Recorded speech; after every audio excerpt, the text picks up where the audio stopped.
All right, headed to Old Dominick for this barrel pick with Bourbon Group, Bourbon Together.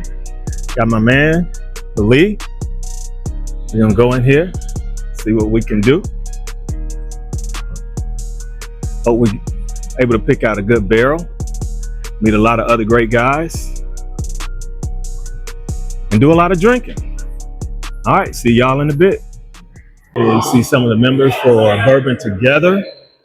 I know it's loud, but hopefully we have a great time. I don't bike all the time. I did get my shot today. Alright. Gather around, gather around.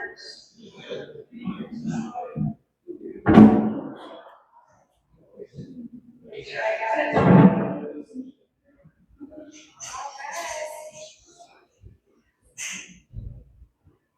Alright. Welcome, welcome. One more time. Thank you, Clark, for that wonderful introduction. But one more time, my name is Emily. I will be your spirit guide today. Alright, I was actually born in the year 1843 in Italy, kind of more the coastal region. But Italy back then was not the Italy that we know and love today, right? The one that we vacation to, drink our wine, sit on the beach, right? Back then, Italy was broken up into a lot of city-states, constantly fighting, over territory and whatnot. So young Dominick didn't want to stick around and see what kind of occurred because of that fighting and conflict. So at the age of 16 years old, he did what a lot of young men and a lot of people in general did. They actually took a boat to America, right, and immigrated here. So he took that 65-day journey by boat. He first ended up in the port of New Orleans, actually, then hopped back on another boat, right, because he just wasn't sick of the water at that point. Headed up to the Mississippi, right to our very own Memphis, Tennessee. Is anybody from Memphis originally? All right.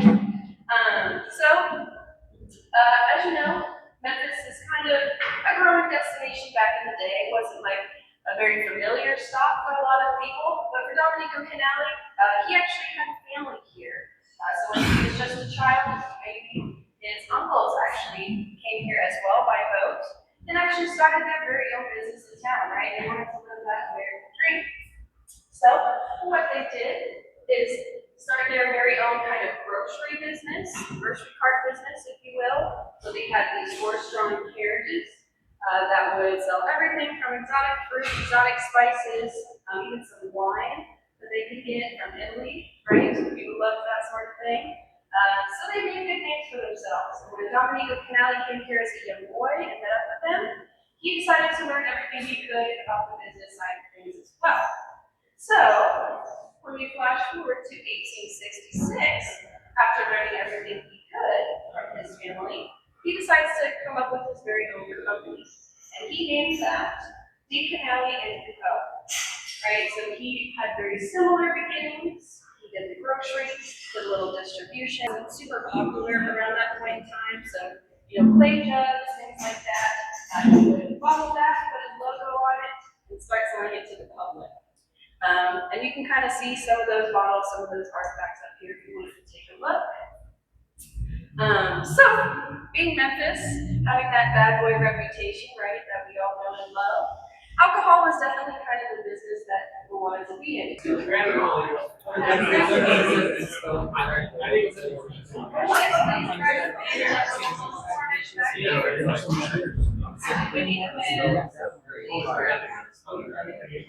many times have you taken this tour? One for each hand. Really two. The bars filled with alcohol. They're not right in front of us. So we do need to kind of move around and see what's behind the boxes. That's basically just our bottling line back there. So I said we're going to start bottling super quick. It's basically an automatic conveyor belt that's right to all of our bottles. We're going to start by being sanitized before they're filled. There's a device on the back behind that great hole in the middle of the room. So we look around and see it go free. Where there's little spigots attached there. There's 8 spigots, so we can fill 8 bottles at a time. They're not always here at the same time. That's pretty much it for bottles.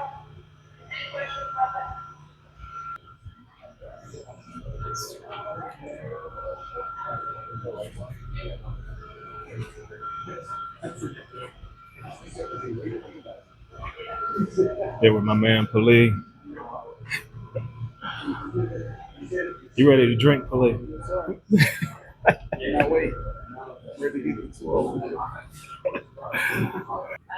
that with this mill, which is behind these doors, which I will not be opening today for obvious reasons.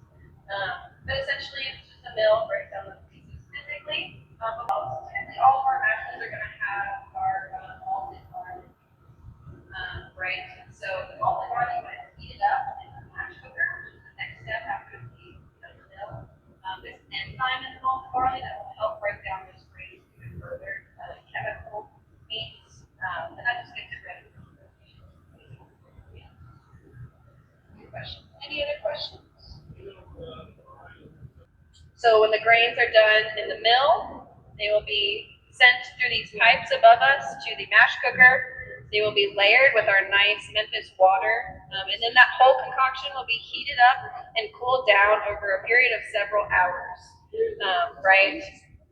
They don't produce during the weekend, which is why it's off right now. If it was on, it would probably be even hotter in here because it produces so much heat. But essentially, it just breaks down the grains even further. It looks like oatmeal, like grit consistency by the time it's done. And then it will be sent to fermentation after that. And this is Go ahead, you got the camera. y'all have been well behaved so far. Are these all the same? All right. I think a majority of us are in here. So what we're looking at, if you kind of come in and see, so this solid stuff, so everything that was in that mash cooker, all 800 gallons of it, or excuse me, 1,800 gallons, is pumped into one of these containers. So one round through that equals one round in each tank. So essentially what we're looking at is called a mash top. So this is all the grains that weren't broken down by the heat, right? This is kind of what's left over. Underneath this, there is liquid. So it's called distillers beer at this stage. So the yeast are in there. They're eating all the sugars from the grain, and in return, they give us the magical product of alcohol, right? That's that gas trying to escape. That's also what pushes the solid stuff to the surface, right? Also heat.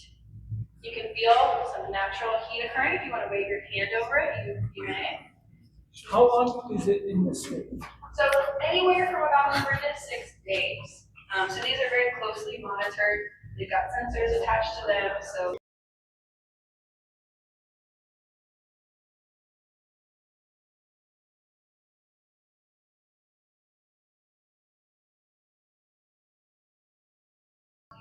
stick your hand down in there, grab some of the mash, play around with it.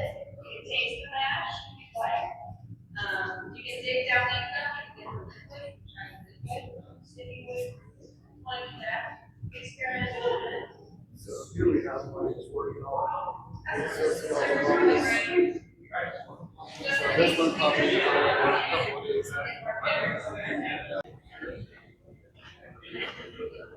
All right.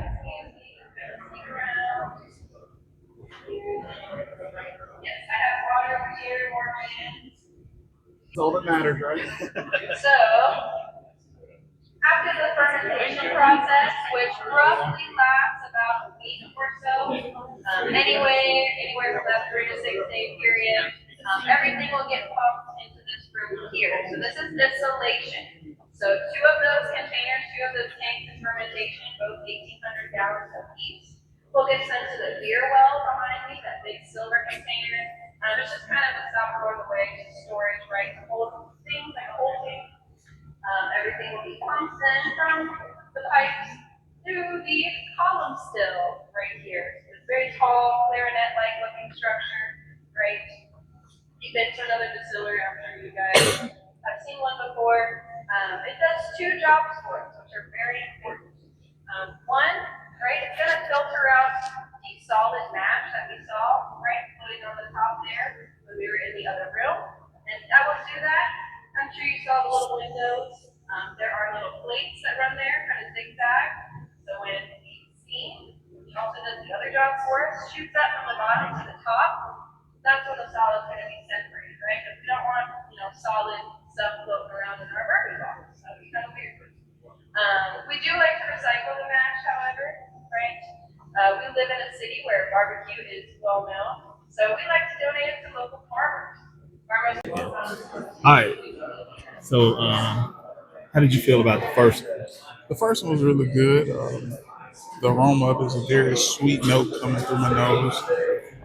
Even sipping it, it was very easy. It's not too hard, but it does have some heat on the back end of it. Still heated from it, but overall, so far from my three choices I've taken, I like the first choice right now. Still have one more to try, so we'll see. Okay. And I know you tried the second one too. We both done the second one. What do you feel Not about a the second fan one? of it. Teach his own, but I'm feeling that it's a rye. I'm not a particular fan of a rye. It gives me a bad aftertaste, but it's very acquired taste. So I'm not gonna shame it because I'm sure somebody out there may like it. Yeah. So but I'm looking forward to seeing what are the different blends we have right now. So hopefully that my assessment will come to fact. Yeah. We both agreed. Great nose on the first one. The second one, minty on the palate. Had a nice little burn, but it just didn't sit right for either one of us. All right, so I'm gonna go ahead and go to number 3, and we'll be back. All right, guys, I'm here with Bourbon and Booze. We're here with the Bourbon Together barrel pick at Old Dominick, having fun drinking. Thing to do. So you all make sure you check out Bourbon and Booze. Bourbon and Booze. I want to make sure I get it right. I don't want to mess it up. All right, y'all make sure you check him out. Make sure you subscribe, follow him. Hey, make sure you leave a comment, hit that like button. This is my man here. All right, guys. See you guys. Hey guys, look who I run into at barrel pick for Bourbon Together. We have whiskey sippers. Anything you like to tell my subscribers, man? I want to say, hey, keep up watching his videos, and go out there and tell your friends, right? And as for my videos, if you get there before this Wednesday, I think it's the 25th, we're doing a giveaway. You go and watch my giveaway video, and you win a chance to win a color special reserve and a flight of really nice samples. All right.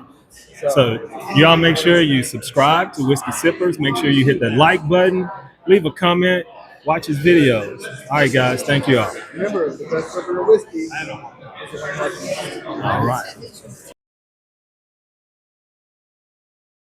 How many we got? 15. 15 for C.